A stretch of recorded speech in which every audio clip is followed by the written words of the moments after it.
Hip-hop culture is built on the spirit of competition, and what could be more competitive than four rappers on the same song trying to take each other's heads off? So with that in mind, here's a chronological list of some of the best rap posse cuts in hip-hop history. This is a really tough one. Prodigy and Havoc hold their own with strong verses, but it's really between Nas' smooth mafioso talk about buying tailor-made ostrich for his women friend, and Chef's in-your-face gun-toting aggression. I'm going to go with Raekwon for this one.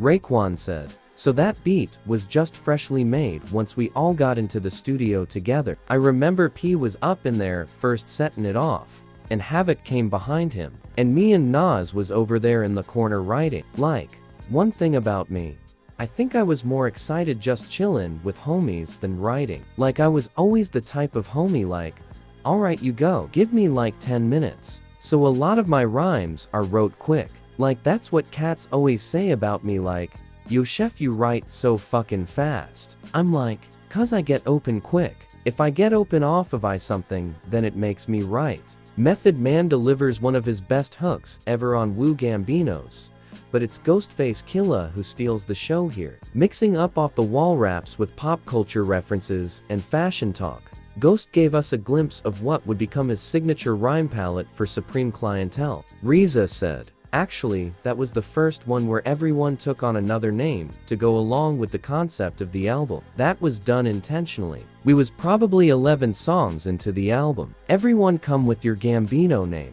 My name was Bobby Steele when I was 12-13. So I brought that back out. It was me and Ghost the last to lay our verses. Ghost goes last, everybody was up in the cut.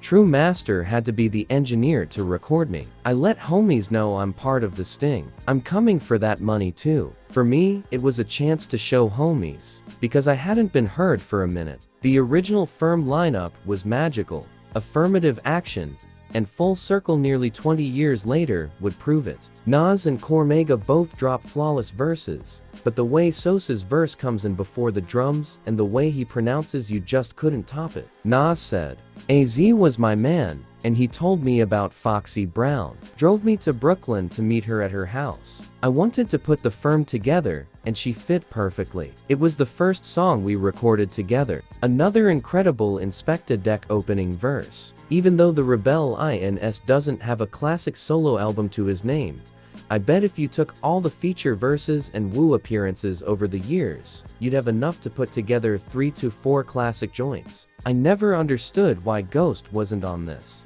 Much has been made about Capadona's verse over the years, but to me personally, I never understood the hype. Just because a rapper's verse is twice as long on a song doesn't make it the best verse, it just means they don't know how to edit the rhyme. If you actually sit down and digest Cap's lyrics on Winter Wars, you'll realize that he isn't saying much at all. For me, I much prefer the way Masta Killa approaches it with his menacing flow and clear imagery. At the height of the East Coast-West Coast beef, Tupac linked up with Meth and Red, along with Daz and Kurupt for this timeless posse cut. Every single rapper delivers, but it's Redman who stands out the strongest. In fact, Inspectah Deck was originally on this track, but go cut for the final version. Meth said, "I was out in Cali, Daz and them came and picked a homie up. We went over Daz's house. That was like my 3rd time there. Those were my homies, so we used to hang." Daz throws on the record, and I remember Rage was there. We were all rhyming on it.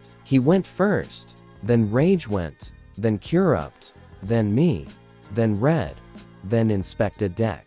Then Pac comes home. I hadn't heard anything about the record, but I had done so many different records with so many different homies and I never really heard anything. Big was just on a different level than any other rapper, and Life After Death proved it. As one of the best hip-hop albums of the 90s, and definitely the best double-disc rap album ever, Big's sophomore proved that he could do everything: battle rap, storytelling, club hits, radio records. Jadakiss said, "I tried to get over on Big. I had some bars already written before I got into the booth, and came up with the verse that you hear today. But Big was like, nah, I like it, but I need something else. Now this is Big telling me that I have to come with something better. I used to second guess sometimes when Puff would tell me to switch up my verse, but when Big told me, I didn't even think about it. I just did it. I went back to a neutral corner and started writing. I tried to ride this beat as much I could and say some hard shit.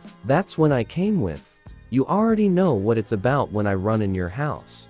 People love that cadence and flow. Diddy was like, you nailed it. Big was the one that put the battery in my back. Another example of why Big was the best rapper of his time. What other New York rapper would bring Bone Thugs into the studio and replicate their intricate, melodic flow? Only Big had the confidence to do it, and the rap ability to pull it off. Lil C said, the Bone Thugs shit. Nobody could be in the room when Big was recording his verse for that. He really wanted to sit there and master that shit. Cause he knew he was about to do something different, and whatever came out the studio was gonna be so new. No words needed, Inspectah killed this shit. This is a top 5 greatest rap verse of all time. Inspectah said, we had just came up from tour. Dudes was in the house, knocked out. Ghost was there, Meth was there, but Reza is up, and he's cooking. I sneak up on him, and I'm like, I hear that. So I'm writing sitting next to him, putting pen to pad.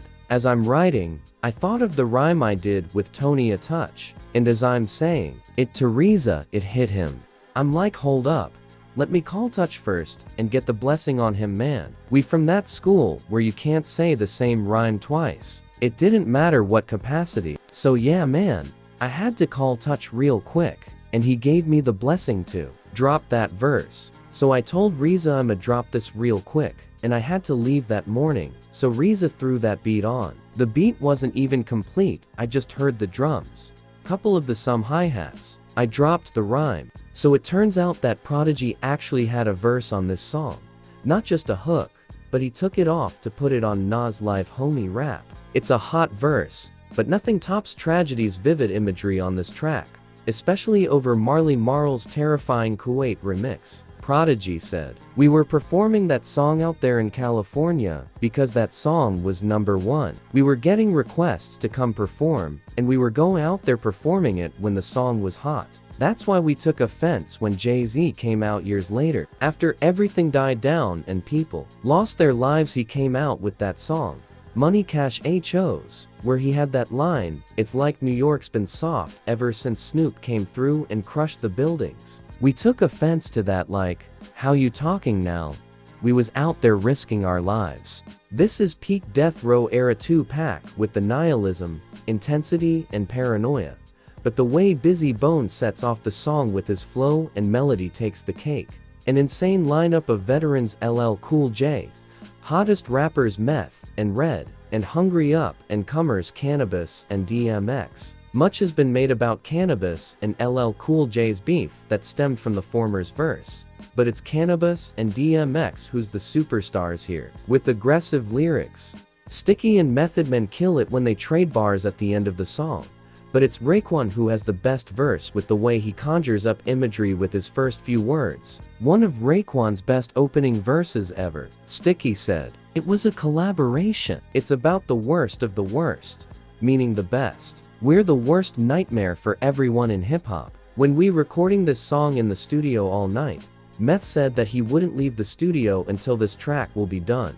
There are very few rappers who can jump on a track with Big Pun and get away with having the best verse. The man rhymed Fort Knox Lazarus with pork chops and applesauce. He simply had no competition. And to think that Nori almost removed Pun's verse off the track. Nori said, actually, Pun bullied his way on there. I had Nature on there, but Pun was in the studio. I went to take a shit and Pun snuck himself on there. I wanted to erase Pun's verse cause he violated, but I never did erase it. That was always my brother. According to Fat Joe, Nas, Jadakiss and Pun were going at each other in a healthy competition way, and Ray had to step in to calm things down. It's super close because Nas and Big Pun on this track.